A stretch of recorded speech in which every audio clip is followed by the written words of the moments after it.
Дом веќе со години наназад се залага за промена на изборниот модел и тоа со една изборна единица без праг, отворени листи и 50% жени на листите.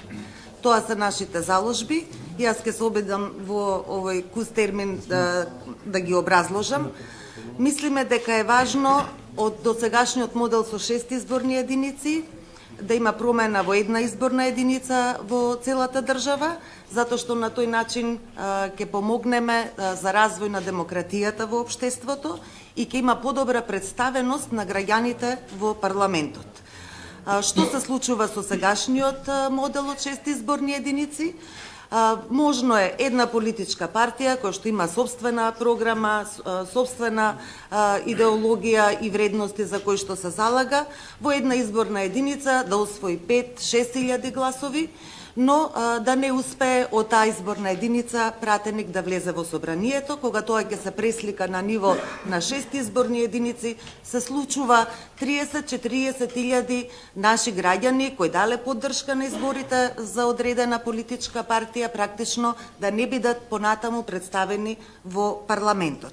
И затоа сметаме дека со овој изборен модел со една изборна единица тоа ќе се надмине и граѓаните ќе бидат пофер и поправично застапени во самиот парламент. Впрочем, тоа и се случувало во минатото, имаме такви искуства и Дом како политичка партија во 2006 година кога настапивме самостојно на парламентарни избори, ние имавме освоено гласови практично за тројца пратеници, но само еден пратеник успеа да добие мандат во собранието.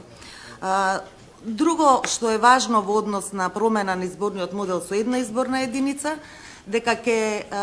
со овој модел ќе нема практично потреба од предизборни коалиции, што најчесто се случува во државата, големи предизборни коалиции, во кои што се разбира и самите вклучени партии во овие коалиции, има помеѓу нив незадоволство, но и постизборните програми на владата не соодветствуваат на она што претходно се договара. Така што, ова би било пофер пристап кон сите политички партии и оној кој што ќе освои одреден број на гласови согласно волјата на граѓаните, потоа ќе може да преговара за евентуално учество во владата и за реализирање на програмските заложби за програмата со која таа партија се представила и добила поддршка од граѓаните. Во однос на отворените листи, тоа е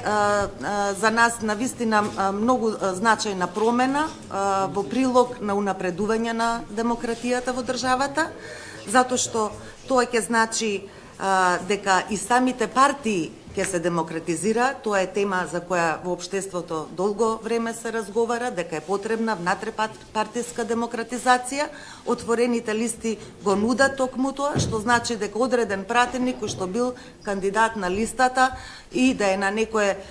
условно недобитно место на крајот со отворените листи може да влезе во парламентот, што значи изборот на пратениците индиректно веќе нема да биде воден од најтесното партиско раководство, туку граѓаните директно ќе бираат кој сакаат да ги представува и што е важно,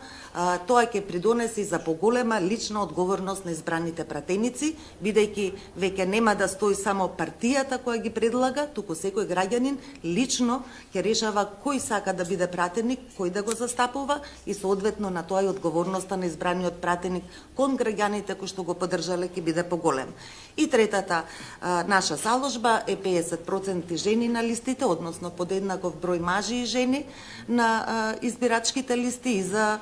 парламентот и за советите. Мислам дека не е потребно подолго да елаборирам околу ова.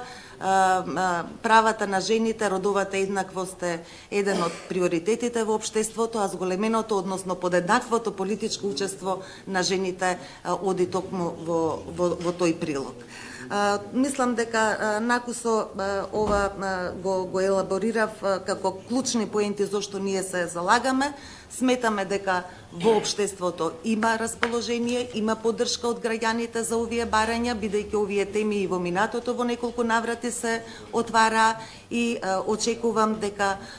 овие заложби ќе добијат поддршка и од останатите политички чинители. Благодарам.